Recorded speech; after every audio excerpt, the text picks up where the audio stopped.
Capítulo 10 Sair do labirinto. Só sairemos da armadilha evolutiva em que nos encontramos com uma mudança de hábitos profunda, inteligente e libertária. Um bom ponto de partida é compreender que a satisfação baseada na aquisição de bens pouco duráveis e quase sempre embalados em plástico precisa acabar. É preciso resgatar a tradição de valorizar os objetos sem descartá-los após o uso rápido apenas para poluir o planeta mais e mais. Para escapar da extinção, teremos de interromper a tradição milenar de agressão desvairada do solo, do mar, do ar e dos seres vivos. Nas próximas décadas, teremos forçosamente de alcançar a neutralidade do carbono, reduzindo de forma drástica as viagens de avião e os rebanhos colossais de animais produtores de gases de efeito estufa, substituindo combustíveis fósseis por fontes renováveis, como as energias solar e eólica, gerando, estocando e distribuindo energia localmente, trocando carros convencionais por veículos elétricos e aumentando a eficiência energética de lâmpadas e eletrodomésticos. Além disso, as pessoas precisam morar perto de seus locais de trabalho e estudo, pois o deslocamento diário, além de consumir um tempo precioso das famílias, também polui e cria riscos desnecessários. A pandemia mostrou que muitos profissionais podem atuar em casa e quem tem de sair de casa para trabalhar precisa ter a oportunidade de fazer isso de modo saudável, a pé ou de bicicleta. Se você acha tudo isso improvável, compreenda que é completamente inviável manter o curso atual. Nunca foi tão necessária a racionalidade do consumo e a moderação dos desejos.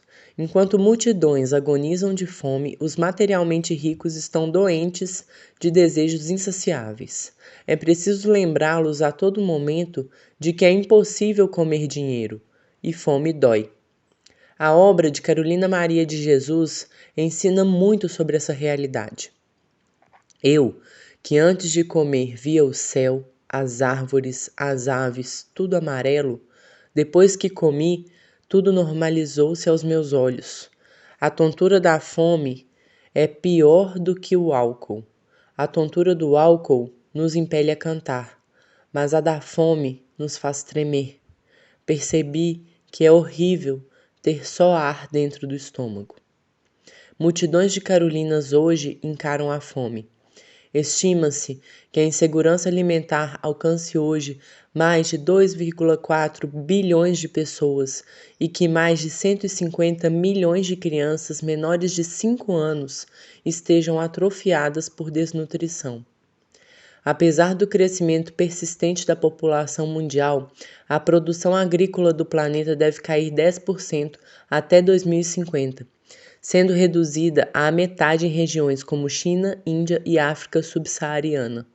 As áreas férteis estão se desertificando de forma acelerada por causa da agricultura antiecológica, dos desmatamentos e da mudança climática global. 1/3 do solo da Terra está destroçado pela aragem, exaurido de nutrientes e incapaz de reter água. E mais de 90% do que restou pode ser degradado até 2050. Até o final do século XXI, estima-se que a desnutrição de recursos terrestres causará a migração de 10 bilhões de pessoas. A crise da agricultura é acompanhada pela crise pecuária, pois a indústria da carnificina em massa de bois, frangos, porcos, carneiros, cavalos, camelos e tantos outros animais é responsável por grande parte do desequilíbrio ambiental que vivemos. 14,5% dos gases de efeito estufa são decorrentes dessas atividades. Para desmontar essa bomba relógio, precisamos superar nossa insistência patológica em tratar seres sencientes como coisas que não merecem o menor respeito. É possível e necessário substituir o consumo de proteína animal pelo de proteína vegetal. Feijão, grão de bico, ervilha, lentilha, soja e tantos outros grãos são deliciosos em sua enorme variedade e hoje servem de base para alimentos processados, saudáveis, que imitam com sucesso hambúrgueres, frango, almôndegas e salsichas. É preciso aprender a ingerir regularmente as vitaminas e os minerais presentes em frutas, verduras, prestando atenção nos antinutrientes, que podem impedir sua absorção quando combinados na mesma refeição. A opção por uma alimentação à base de plantas precisa vir acompanhada da compreensão de que a monocultura e a aragem destrói o entrelaçamento fino entre a estrutura de raízes das plantas e a microbiota do solo. A destruição das micorrizas e a lixiviação do solo levam ao seu empobrecimento progressivo. Precisamos, com a máxima urgência, superar a lavoura arcaica que só nos faz sofrer.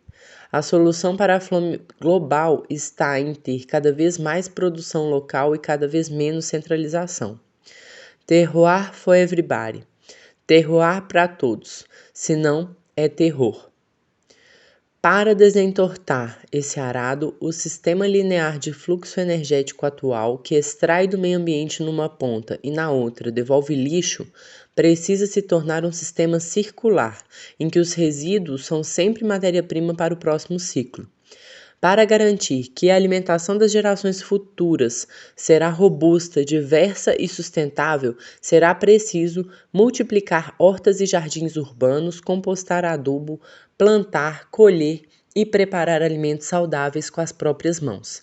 Também será preciso ampliar a rede de agroflorestas e fazendas de algas. Dieta baseadas em alimentos ultraprocessados, com excesso de açúcar, álcool, carboidratos refinados, gorduras saturadas e trans, aumentam a inflamação, propiciam hipertensão, provocam depressão e aceleram o envelhecimento. O consumo de alimentos vegetais ricos em fibras e nutrientes como folhas, frutas, sementes, castanhas e grãos germinados resgata tradições que devem ter nascido antes mesmo do início da agricultura. Também é crucial aumentar o consumo de alimentos não alergênicos, sem glúten, resquícios de insetos ou derivados de leite que aumentam a inflamação corporal e aceleram o envelhecimento. Por incrível que pareça, não carregamos inúmeras criaturas pequenas na mente, mas também nas vísceras. Somos seres cheios de seres, e para cuidar bem deles é preciso retomar uma antiga tradição que se espalhou pela Rota da Seda através dos séculos. Precisamos reaprender a comer alimentos fermentados como iogurte, kombucha, chucrute e kimchi. Alimentos fermentados facilitam a digestão, aumentam a diversidade da microbiota intestinal e reduzem os níveis de inflamação.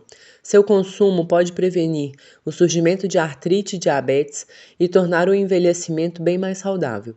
Devemos aos pastores seminômades das estepes da Ásia, aos camponeses do Extremo Oriente e aos mercadores de toda parte esses verdadeiros tesouros da juventude. São muitos os ensinamentos antigos sobre hábitos fundamentais que precisamos resgatar, praticar e ensinar. Quantas vezes precisaremos reaprender a beber água em quantidade suficiente ou a moderar na alimentação? Quem come as coisas certas sem excessos vive mais e melhor. Ao mesmo tempo que precisamos nutrir as pessoas de maneira adequada. É preciso construir uma sociedade em que reencontraremos a satisfação de viver, para além do trabalho que realizamos.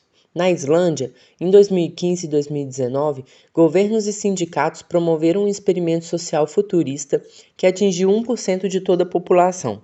Foram testados os efeitos de uma redução de jornada semanal de trabalho de 40 horas para 35, perfazendo apenas 4 dias de trabalho por semana. O resultado foi um sucesso retumbante para empregados e empregadores, pois, quando as pessoas estão mais saudáveis e têm mais tempo para si mesmas e para suas famílias, também se tornam mais produtivas. A fim de se recuperar dos efeitos devastadores da pandemia, a cidade de Amsterdã começou em abril de 2020 um experimento pioneiro de implementação do modelo Donut, voltado não para o crescimento do produto interno bruto, mas para o desenvolvimento sustentável com a promoção da redução da desigualdade, da inclusão social, da regeneração ecológica e do crescente bem-estar geral. Proposto pela economista inglesa Kate Raworth, o modelo usa o donut, a rosca de confeitaria, como metáfora para uma economia que equilibra as necessidades humanas essenciais como alimentação, habitação, saúde, justiça, paz, voz política, etc. Com a pressão sobre os sistemas ambientais de suporte da vida, que levam à poluição generalizada, clima instável, solos inférteis, destruição da camada de ozônio, acidificação dos oceanos, redução da biodiversidade, esgotamento da água e de boa qualidade, etc., é essencial que consigamos equilibrar nosso desenvolvimento entre um piso social, abaixo do qual ninguém deve viver, e um teto de limites planetários, acima do qual ninguém ouse operar. Nas palavras de Haworth, entre as fronteiras sociais e planetárias está um espaço ambientalmente seguro e socialmente justo no qual a humanidade pode prosperar. No futuro, quando as máquinas fizerem quase tudo melhor que nós, precisaremos nos concentrar naquilo em que ainda nos destacaremos, amar e ter prazer. Nosso futuro, se for bom, será como previsto pelo filósofo alemão Karl Marx há quase 200 anos. Vicejaremos no encontro com a natureza e na produção e na fruição deleitada da arte, do esporte, da ciência e do enorme repertório de práticas introspectivas e expressivas da humanidade, como a meditação, a dança, o teatro, as artes marciais, os jogos coletivos, as inúmeras formas de transe religioso e tantas outras maravilhas da cultura humana. Quando houver desaparecido a subordinação escravizadora dos indivíduos à divisão do trabalho e, com ela, o contraste entre o trabalho intelectual e o trabalho manual, quando o trabalho não for somente um meio de vida, mas a primeira necessidade vital, quando, com o desenvolvimento dos indivíduos em todos os seus aspectos, crescerem também as forças produtivas e jorrarem em caudais os mananciais da riqueza coletiva, só então será possível ultrapassar-se totalmente o estreito horizonte do direito burguês e a sociedade poderá inscrever em suas bandeiras, de cada qual, segundo sua capacidade, a cada qual, segundo suas necessidades. Estamos doentes de tomar tantos remédios e de tanta sabotagem das condições básicas de saúde. É urgente estabelecer terapêuticas que efetivamente tragam bem-estar às pessoas, sem os vieses da indústria farmacêutica e sua pressão pela hipermedicalização. Sono, alimentação, exercícios físicos e relações saudáveis são a base da saúde de qualquer ser vivo. É preciso entender que em todas as partes do planeta há gente sofrendo e que ninguém merece sofrer, pois todas e todos são crianças que cresceram e continuam querendo mais ou menos as mesmas coisas: carinho, atenção, cuidado, respeito e troca. Comportamentos cooperativos são uma marca notável da vida animal, de abelhas, cupins, ratos e seres humanos. O que temos pela frente é o esforço de, por fim, alinhar nossa capacidade de cooperação com as necessidades não apenas de um pequeno grupo de pessoas, mas de toda a vida na Terra. É preciso regenerar, rehumanizar, revitalizar todas as nossas relações. Pense, por exemplo, na humanização necessária para tornar verdadeiramente terapêutico um típico ambiente de unidade de terapia intensiva, UTI, com suas luzes piscando e sons apitando de dia e de noite. À primeira vista, isso parece um detalhe relevante, pois, antes de quaisquer questões psicológicas, seria preciso manter o coração batendo e o pulmão respirando. Em outras palavras, antes de sermos pessoas, seríamos máquinas biológicas que bombeiam fluidos, superaquecem e podem parar. Mas, na verdade, a relação do corpo com a mente é muito mais sofisticada e interessante do que isso. Pessoas internadas em UTIs com frequência sofrem desregulação de seu relógio biológico e alterações emocionais e cognitivas que podem levar à desorientação e à depressão. Isso tudo enquanto lutam pela vida. Há evidência científica de que a musicoterapia reduz a ansiedade e a depressão em mães de crianças prematuras, prevenindo doenças cardiovasculares. Essa terapia também melhora a resposta de pacientes hipertensos aos remédios usados para controlar a pressão sanguínea. Esse é apenas um exemplo de como temos trabalho a fazer para tornar os ambientes que habitamos mais saudáveis. É preciso que cada um e cada uma de nós pense nas experiências alheias como se fosse consigo. Por isso mesmo, é preciso, de uma vez por todas, abolir a tortura e o encarceramento que a ela equivale. Praticamente todas as religiões e todos os sistemas políticos do planeta dizem defender o amor, a compaixão e a empatia. Mesmo assim, continua-se a prender e a supliciar seres humanos, como se massacrar pessoas fosse uma respeitável atitude hinduísta, budista, cristã ou muçulmana. Quem usa a palavra de Krishna, Buda, Cristo ou Maomé para legitimizar a violência é indigno de usar qualquer um desses nomes. É um fóssil vivo da brutalidade da Idade do Bronze. No admirável mundo novo do futuro ao nosso alcance, não haverá espaço para tiranos, muros ou guardas, pois a verdadeira segurança é conviver em uma comunidade de amigos. Não podemos mais viver ilhados como náufragos e amontoados como formigas, com medo uns dos outros. Será preciso realizar uma ocupação mais inteligente e menos aglomerada dos espaços, com bem-estar social e planejamento familiar que permitam um equilíbrio entre as gerações para o convívio saudável de pessoas de todas as idades. É óbvio que nada disso acontecerá se não regularmos nossa economia de forma a aumentar o equilíbrio com pouca disparidade na distribuição de bens materiais e imateriais. O tal da acumulação, nunca os ricos foram tão ricos e os pobres tão numerosos. Todo sistema vivo busca o equilíbrio entre os extremos, num retorno sustentado ao centro, que percebe e recebe o nome de homeostase. É imprescindível implementar piso e teto para a riqueza, de modo que ninguém tenha excessivamente pouco ou muito. Isso não significa violar direitos individuais. Ao contrário, é impedir que indivíduos se apropriem de muito mais do que podem utilizar em prejuízo da maioria.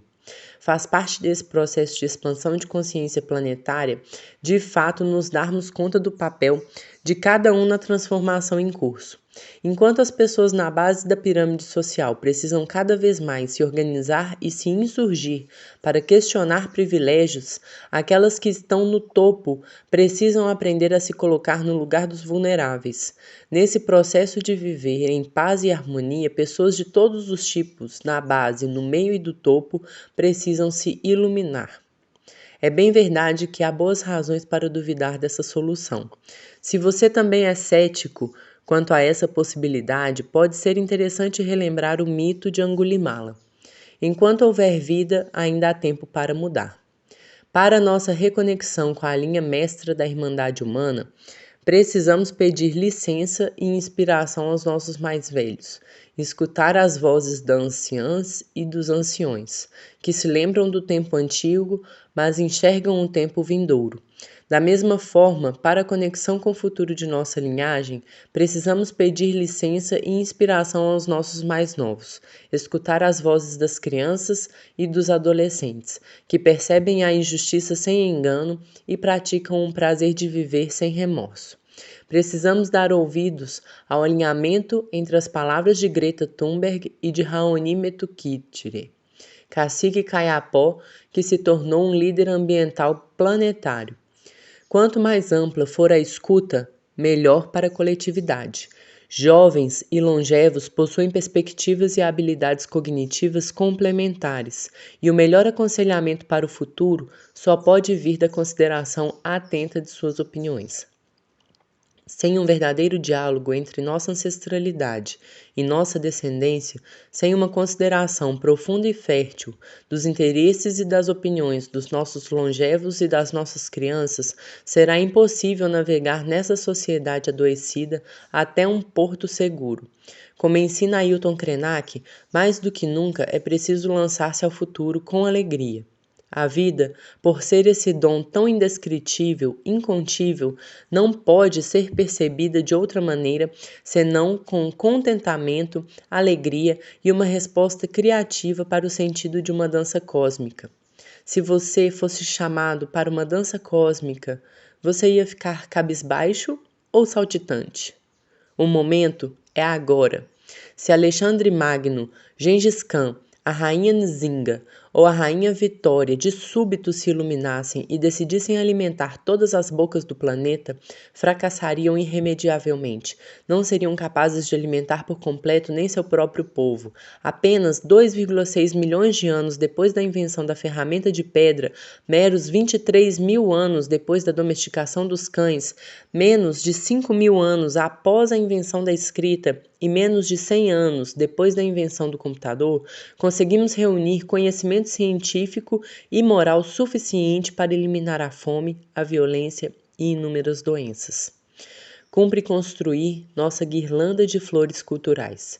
Temos todo o direito e, sobretudo, a obrigação de pensar grande, gigante, até onde a vista alcança e mesmo além. Bem fora da caixa, para reformar de maneira profunda nosso jeito de estar no mundo. Se no século XX pudemos avançar tão depressa na engenharia de materiais e na engenharia genética, por que não seríamos capazes, no século XXI, de avançar de modo igualmente rápido na reengenharia de nossa sociedade? Por que precisamos seguir o curso atual da história, se é evidente que nos leva direto para o abismo? Por que não reagiríamos a tempo? Por que os menos de 3 mil bilionários do mundo hesitam em cuidar do planeta como se fosse a sua casa? O que diriam dessa hesitação aquele punhado de ancestrais paleolíticos que, a contrapelo de todas as dificuldades, difundiram a linhagem de sapiens para fora da África? Um punhado equivalente de pessoas precisa se iluminar agora, reunindo os ativos intelectuais e morais de nossa espécie. Temos todos os elementos para criar um modo de funcionamento ambiental, social e econômico em que todas as pessoas e os outros seres vivos possam se desenvolver de forma plena, com saúde física e mental. Isso jamais foi possível no passado. Se fracassarmos agora, talvez não seja possível no futuro. O que torna este instante tão especial é que está realmente dada a possibilidade de vitória do prazer sobre a dor. A depender do que fizermos nos próximos anos, nós, que ainda estamos bem vivos nessa encruzilhada evolutiva de proporções épicas, adentraremos o paraíso ou o inferno. A depender do que fizerem as 4 ou 5 gerações que compartilham esse momento crucial da experiência consciente na superfície do planeta Terra, o futuro será demoníaco e pavoroso, ou então divino e maravilhoso. É preciso reconhecer que se trata de um momento singularmente solene, não apenas para nossa espécie, mas para toda a dança cósmica.